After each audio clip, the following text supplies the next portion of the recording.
Okay, this is the second part of Hesiod on the Theogony, his story of the origins of the world, and not just why we suffer, but just trying to explain the universe as it is, the first causes and principles, and also human culture and human nature, what is flourishing, as well as all of our capacities and how they can get they can become obsessive. They can get cut off from justice, from our natural place in the universe and our natural way of flourishing. How is it that we have all these powers and yet they can be detached from the way we need to use them in order to be fully human? It's just odd, right? We don't even know how to be human beings, and we get it all wrong, and we even give reasons for why we should do the wrong thing. So he's trying to explain this, and he does it because the god Zeus, and again, he doesn't want this to be literal. He gives a cosmic sort of explanation for what people actually experience. They know that they can use their reasoning powers to do great injustices. So we have to explain this in mythological form, and you explain it in a way that reminds people that they could do that, and so they don't want to do that. So they understand you're magnifying human complexes, irrational desires, looking at the consequences, and then people should say, I don't even want to do that. So the next point here is that Hesiod has two audiences.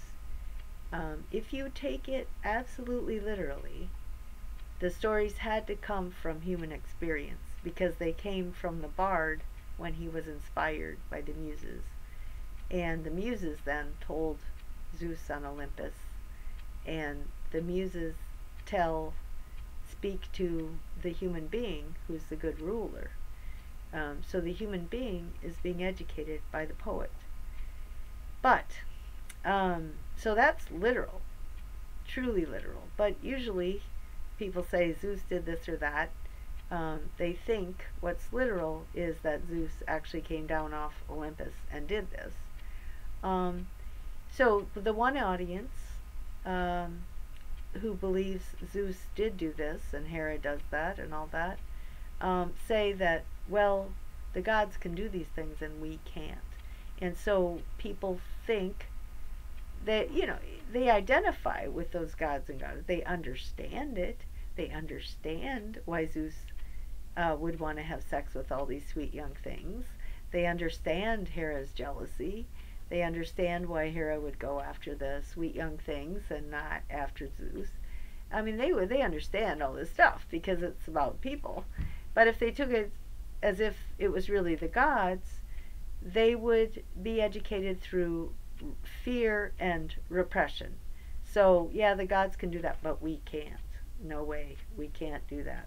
We get punished for doing the very things they do. And that's the way it is, and you don't ask questions. And so, if the assumption is they can do it, but we will be punished if we do that, that's through fear and repression that you get people to behave. I think Hesiod, when he's trying to, in Works and Days, he's trying to actually reason with his little brother. But if all else fails, you can use fear. And then the person who's educated knows that these are just stories about people, and that people need to be constantly reminded, have this stuff brought up out of the unconscious, which is what archetypal psychology is all about, and flushed out of their dreams so they understand, and trying to take all that, the dark shadow, and transforming it into a golden shadow, trying to transform the negative energies into creative energies. And you can't do that unless you go back into the unconscious and trigger it. And that's what these stories are trying to do. And because men, I guess, are threatened by their children, and they want to overpower them. They don't want to give over power. And so, okay, you feel that way? Let me tell you a story about fathers that really commit hubris and are possessed by Ursus, the strife, and create all these problems. And they force their sons to cut off their genitals. They force their sons to mistreat them because the son simply must move forward. Evolution is going to happen. The takeover of power is going to happen. It's either going to be a kind of creative competition where the son says, I can do that better. And a good father would say, good, go for it. I would be proud of you if you did it better than I did. But that's not what you hear in these stories. So what did Zeus do? Instead of staying married to Metis and having all these wise children like Athena, he swallowed her, and Athena came out of his forehead. Then he has sex with Themis, who is a sea god, and eventually from that Achilles is born. And of course he's got way, way more power than he ought to have, but we'll go to that in a minute. Okay, then he has sex with Leto, and and Hera comes after her, because Hera, again, the good old passive-aggressive thing, she can't address Zeus head on, so she goes after the women, and women running away from Hera's revenge have ended up all over in the Greek islands. So Leto goes to Naxos, and there she gives birth to Apollo and Artemis. Okay, so Apollo is the god of reason, and he can use his reasoning powers in a way that conforms to justice and promotes human flourishing. One of his sons was the god of medicine. Reasoning, the kind of reasoning you do as a doctor, is based on Apollonian reasoning. Apollonian reasoning can help us understand the biological world, but it also is used for developing technology.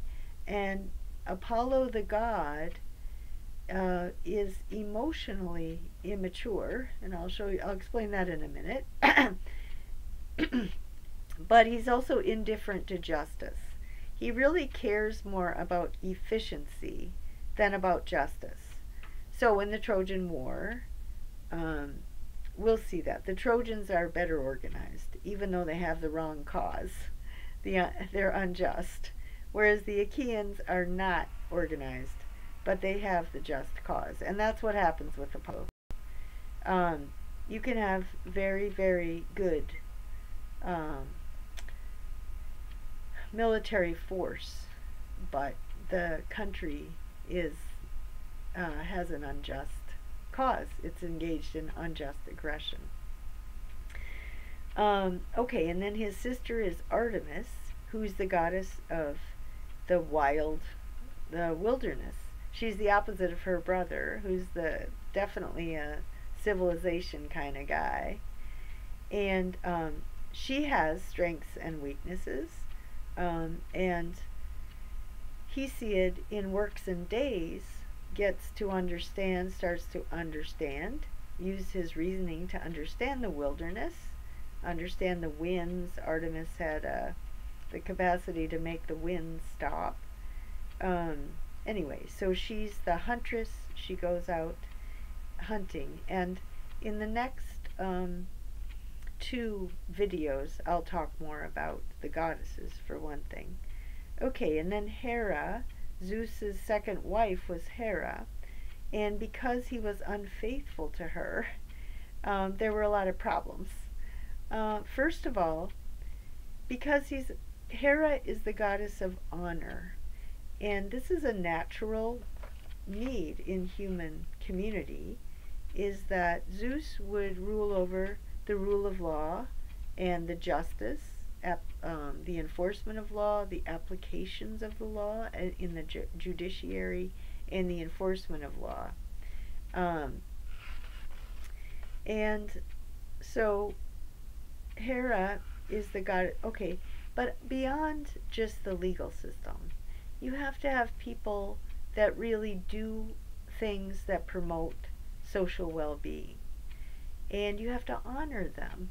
So every institution will have its honors day because they want to honor achievements that promote the well-being of the community. And that goes way over and above people just following the laws and checking off the checklist everything they're supposed to do. And it also sort of prioritizes which sort of activities people should aspire to, how the community defines its well-being. Okay, so when Zeus cheats on her, he dishonors her, right? He undermines her own sense of her own pride, and he is violating her legitimate sense of pride. She should take pride in the fact that she plays that role, and he undermines it. So what happens is she takes revenge on him and undermines his justice, which happens in the Iliad, and I'll talk about that. But understandably, they have a child, Ares, who is the god of honor, but also the god of war, and that's because most of the time in that society, and it is kind of interesting to note that in America today this isn't just a given, people were honored for going to war and acting bravely in war because they felt that this is national security. This is one of the greatest things you can do, is put your life on the line for your country. The trouble with Ares, because he has a father that doesn't honor his mother and that acts unjustly toward his mother, Ares can go to an extreme. And in the Trojan War, he has a double-edged sword. So and this is the idea, that somebody who just wants to be honored for bravery will engage in massacres, unnecessary wars, just because they want to show everybody how brave they are. And that's what Ares does. He goes and starts just slaughtering people just to show how brave he is, and just to want to get honored. And he doesn't get honored, and I'll go into that later. But it makes sense that Hera and Zeus would have this son, the god of war, because that's how men get honored, and that it's cut off from justice. And so Athena is always trying to keep her little stepbrother Ares in line. So another punchline to this that people ought to be learning, even if they take it literally, is if even Zeus can't control the consequences of his infidelity, if even Zeus has trouble with these women and their children, and they create all this chaos, and it makes it much more difficult for him to rule, which is true. When the gods all meet together, Zeus has all these people complaining and fighting between themselves, and, so how come you guys can't just be just? Well, hey buddy, you created us, you created all these problems, and now you wonder why they're problems. Because you acted unjustly, because you cut off your eros from marriage and civilization. First of all, you were threatened by the woman with the mind, and so you didn't just have all just children. Then you dishonor your second wife, who's the goddess of honor, and so and then you go after all these other women, and then you wonder why people don't get along with you. They don't listen to you. They don't listen to each other. They're constantly fighting. So if Zeus can't even control the consequences of his injustice, Imagine how it would be with people. And that's supposed to be cathartic. You don't really want to go there. You don't really want to do that. So there's two possible reasons. One, because the gods can and you can't. And the other one is because you're going to create all these problems. Way, way more. It's not worth it. And even Zeus can't control it, so definitely I couldn't. That's, I think, what's supposed to be going on. Again, this kind of education is exactly what the archetypal psychologists are trying to get at. It's triggering all these deep-seated drives, trying to bring them into consciousness, trying to show you, here's the better way. Here's the way to do what you can to channel those energies in one direction rather than another. Okay, so Zeus also has sex with Semele, and this is this is classic. Okay, so she wants to see who it is who's coming into bed with her at night. She doesn't know, and she wants to see who it is. And Zeus knows that he can't. He's a god, and if a mere mortal tries to see him, he's too bright. The light is too bright.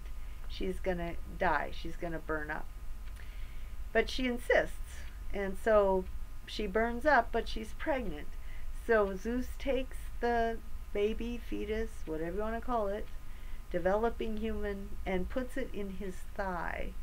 And Dionysus is raised in his thigh. Well, Dionysus turns out to be the wild guy, the god of wine. Surprise, surprise. He's raised a couple inches from the groin there. Yeah, I guess so. So what's the story there? Well, this is another lesson, which is when wealthy, powerful people, some of them having come to that position because they're talented leaders, they have a lot of gifts and talents. Well, when they go have sex with somebody because she's physically attractive, she might not be anywhere nearly intellectually as capable. Plus, the child could easily be pretty spoiled and impulsive. And then that child wants to have, take over the father's business or something. So that creates a whole lot of problems. But the other thing is when Zeus, the rich and powerful, go after these sweet young things, after a while they say, well, when are we going to get married? And of course, these powerful men, it doesn't occur to them they would marry these women and have to go to various meetings, maybe arts openings or board meetings or something, because this is just a bimbo, right? I don't want to identify with this person. I don't want to really get associated. I just want to have sex with her.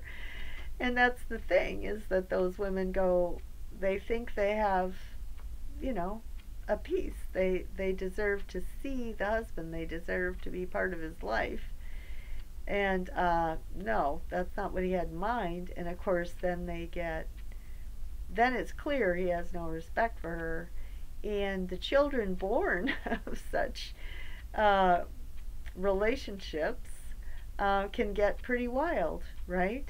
The mother is disconnected. She probably resents the father, and the children are born in a completely broken, disconnected, emotionally crippled situation, and they become crippled and wild. The thing about Dionysus is that he's not only the god of wine, he's also the god of the theater. So he sort of represents this wildness, especially related to drink and sex, just self-indulgence in general. And so there's certain kind of desires that have to be flushed out, and the whole idea of going to the theater is to recreate, to trigger deep inside of you some obsession, some excess, some desire gone wrong, and to flush it out. So Dionysus is the only god that dies and is reborn. And so he reminds people that there are these desires that need to die and be reborn. Okay, then Zeus has sex with Alcmene, and Hercules is born. And then he has sex with Memory, I can't pronounce, and the Muses are born.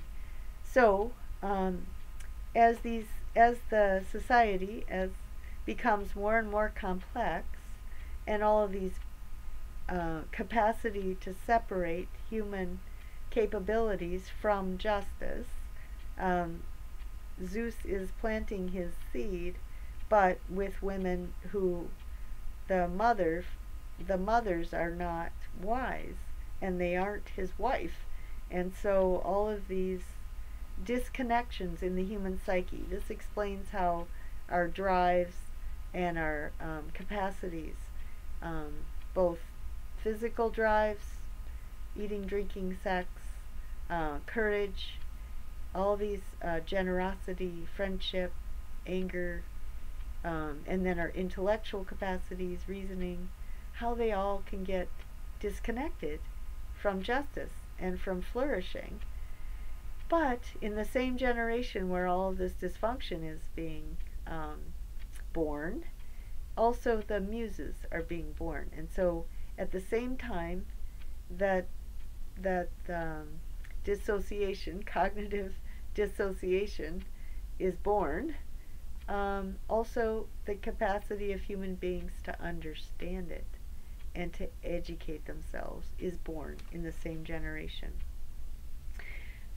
Okay, so then Zeus's children, the next generation. All right. So Zeus and Hera have Ares, the god of war and honor.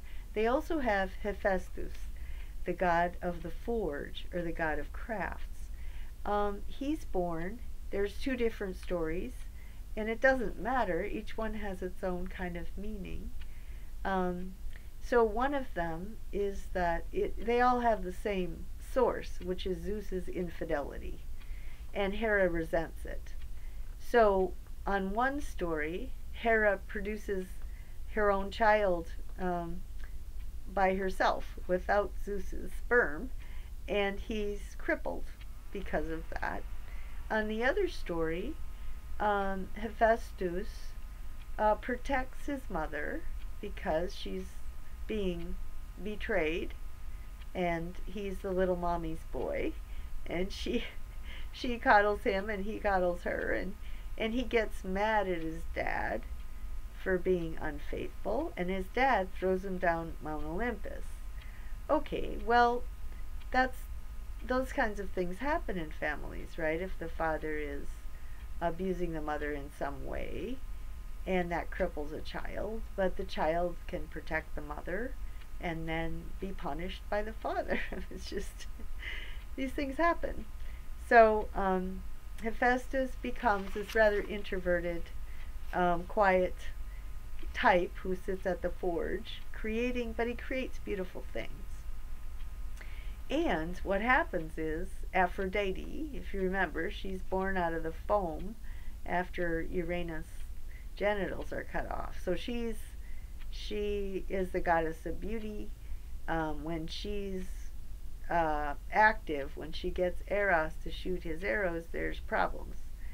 So what the gods decide is that she should be married to Hephaestus.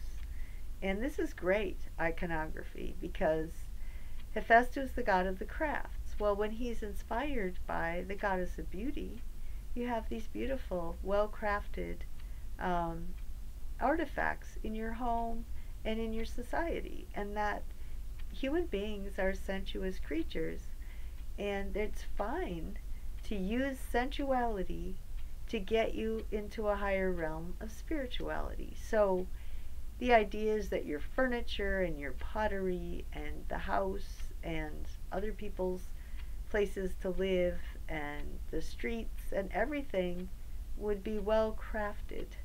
Everything has style without being ostentatious. Hephaestus is not rich. He's not a gold. He doesn't just work in gold. He works in the forge.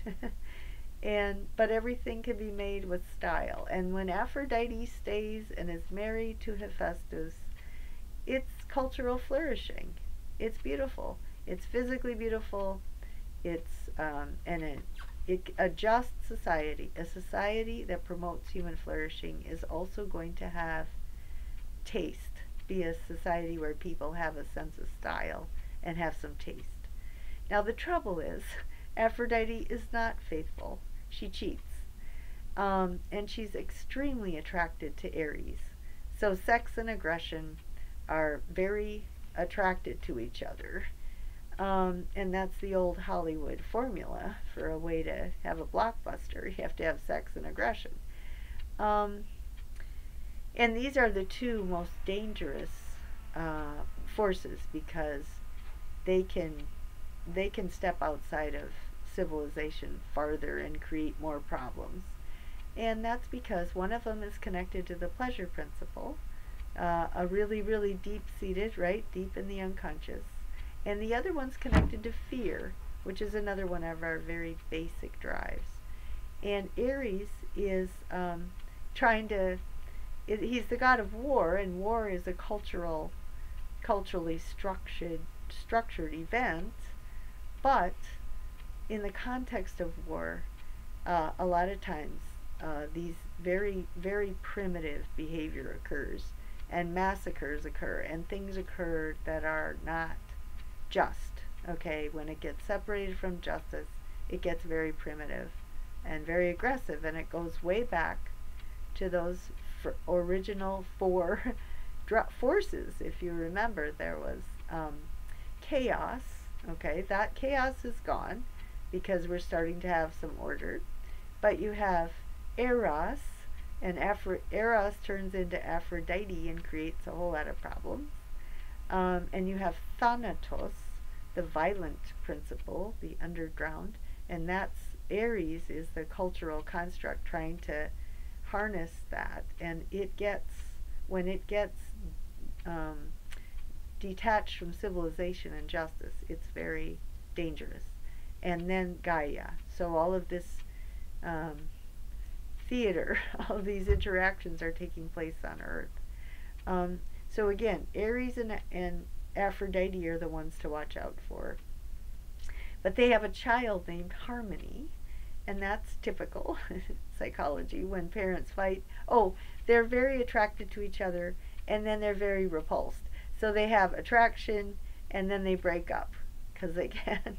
They love each other and can't stand each other, and so they come together. And one of the kids they had was Harmony, which makes sense. Trying to hit the mean between extremes because the parents are at such extremes. Then you have another child of Aphrodite was Hermes, the messenger from the gods.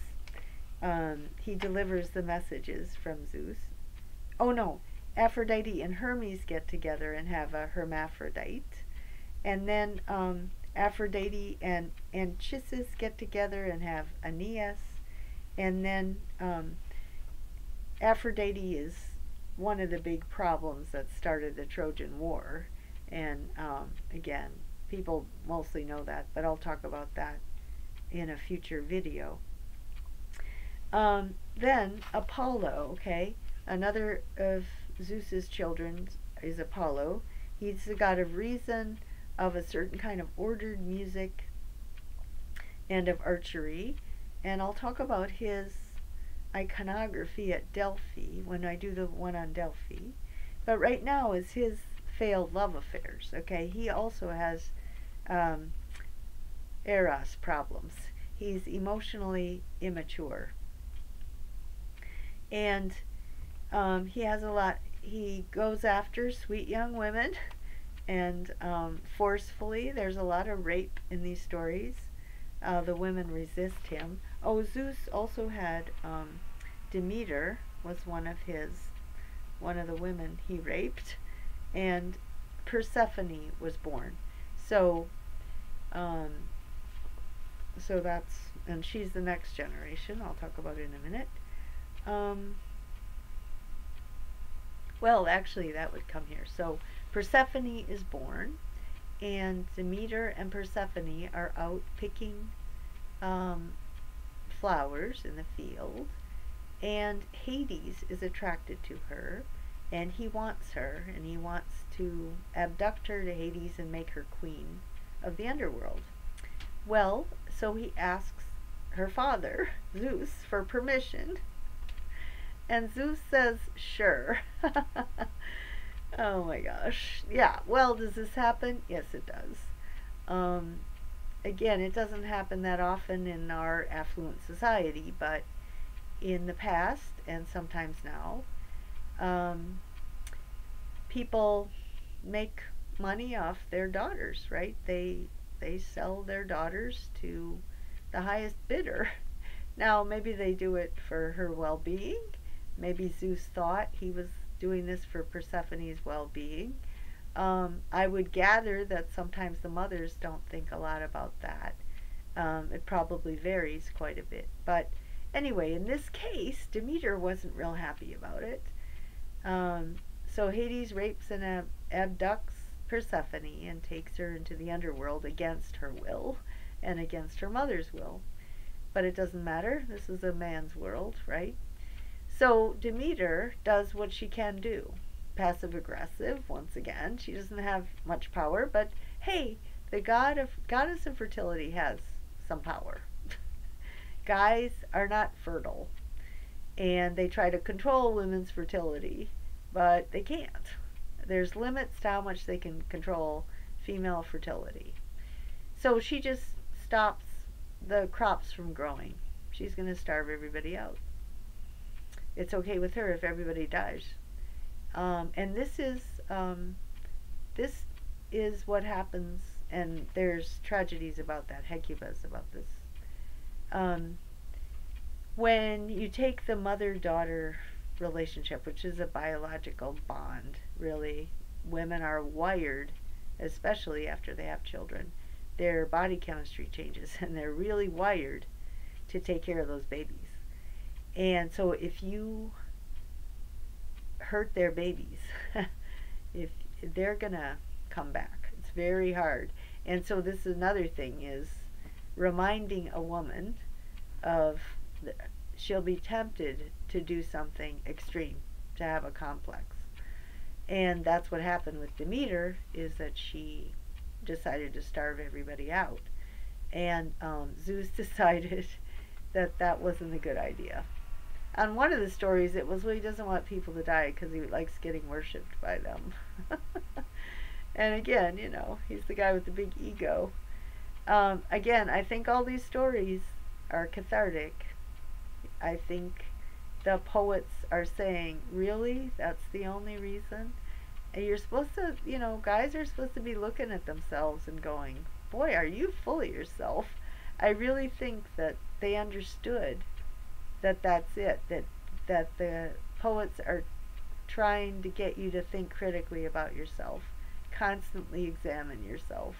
This is what happens when a guy is totally has a superiority complex, and he's just so full of himself, and he has a power complex, and this is what happens. It gets this bad. So Zeus decides, they do a deal where Persephone is under the world, underground for 6 months, and above ground. So that's why things grow half of the year, only half 6 months out of the year. Well, that's a nice way to explain the seasons. But it also explains a whole lot of human psychology. Now, one thing I want to point out is, if you remember Charlene Spretnek and her stories about the goddesses of pre-Hellenic Greece, just to give you a heads up and remind you, this is so different. That patriarchy does a job on women and their natural nurturing capacities. And again, I think Hesiod and the tradition of the poets is trying to wake men up, not only to their power struggles between each other, but to their abuses of women. And I think the poets knew that earlier mythology, or even if they didn't, they would know this is, they would be wanting to alert men to what they do to women. So, just to remind you, if you remember, Pandora on the old view had all these gifts. She was an emergence from the goddess, and she delivered all these gifts to human beings so that they could flourish. She didn't deliver all the evils. And, oh, anyway, and then this one, Persephone, if you remember, she wanted to go down into the underworld and help the shades understand their situation and make them feel more comfortable, because in order to have life you have to have death, and to just keep the cycle of life going, and to let the shades understand this and not be so confused. And so Persephone wanted to go and help them out, and Demeter wasn't happy about it. So she did not let the crops grow, but she was happy when she saw Persephone. So all of these decisions were made between two women, between the mom and the child, and they were motivated by a desire to nurture, because this nurturing instinct is what really drove all those goddesses. Athena desired to nurture, so she'd create justice. Demeter desired, obviously, fertility. Pandora wanted to nurture people by giving them these gifts. Hera was the goddess that helped with menstruation. And, I mean, my gosh, Aphrodite was the one who got people attracted so they would reproduce. Artemis was the one who was the midwife, took care of them when they were born. Every single one of those goddesses is defined by a nurturing instinct. And now we have patriarchy. And the consorts have to be passive aggressive. They're trying to cope in a world that they don't control. They don't have power in it. And they're used and abused constantly. And I do think the poets are not advocating this. What they're doing is showing the consequences for posterity.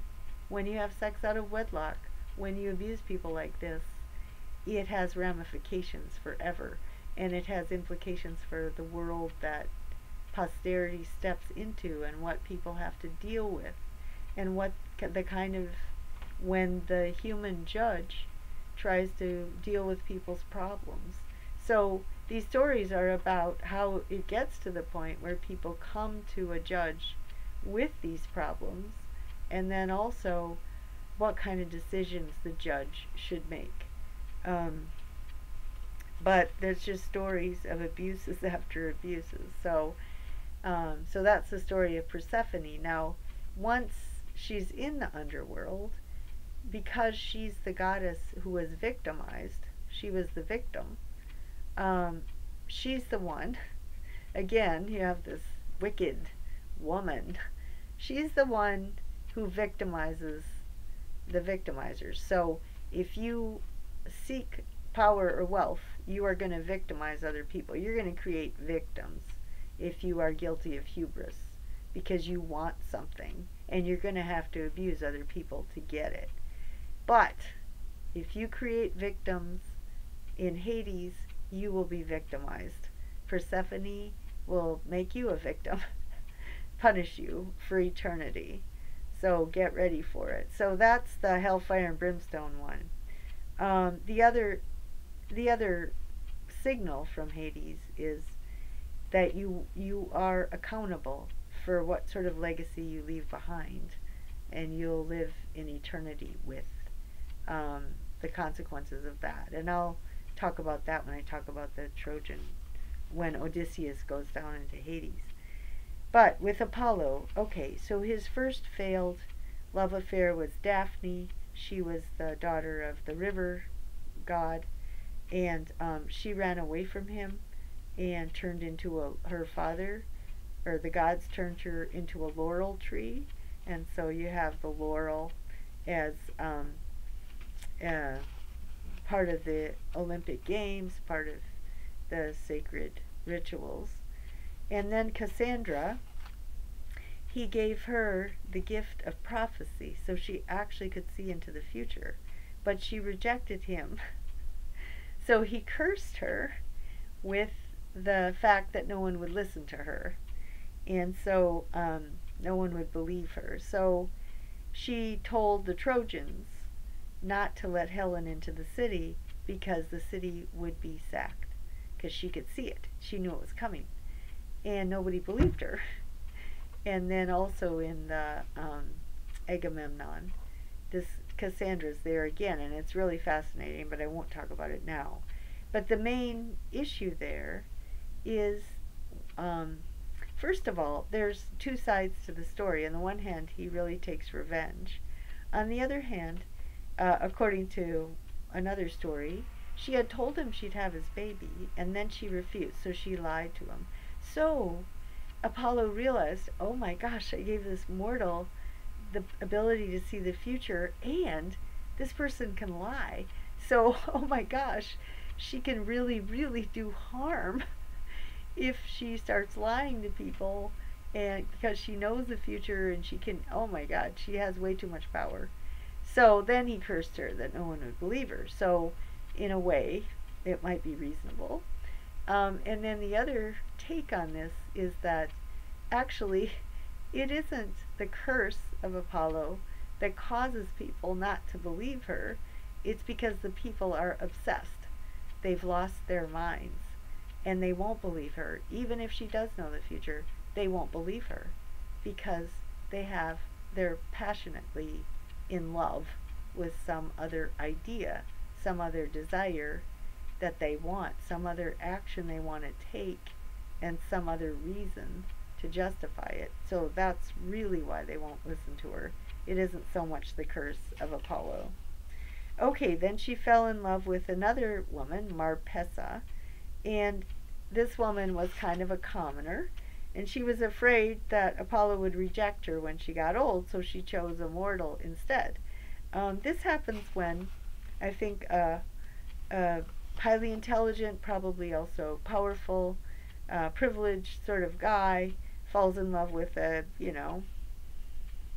working class, somebody way beneath him in class, and the woman decides that she really would rather marry someone like her, more of a friend, doesn't really want all that status and all that perhaps money, and he doesn't like that. But that happens, I'm sure, quite a bit. Then he went after Sybil, and he promised to give her longevity, that she could live forever. But then when she rejected him, he withheld prolonged youth. So she lived many years. She became an old lady, shriveled up old lady, and then she lived forever. So that's not fair. That's not very nice. The Hyacinthus, was killed by a discus thrown by Apollo, so he accidentally killed her. Either it was an accident or the west wind was jealous. And then Coronis, she was unfaithful. Oh, you can't be unfaithful to Apollo. I'm Apollo. And so he killed her.